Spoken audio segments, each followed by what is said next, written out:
E esses têm toda essa qualidade.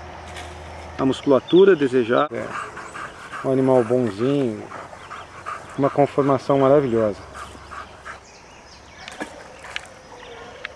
Um animal lindo, hein? Todas fêmeas. Tremenda musculatura. É um Gotland muito forte.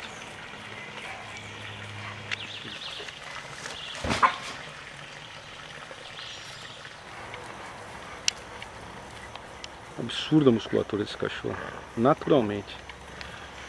A angulação, estrutura e dinâmica. Toda a musculatura dele é estupidamente rasgada. Esse Pax Dachshund realmente é um dog tremendo. E muito amigo, né? Adora filhote, adora outros cães, adora criança. É bem interessante. É estupidamente rasgada.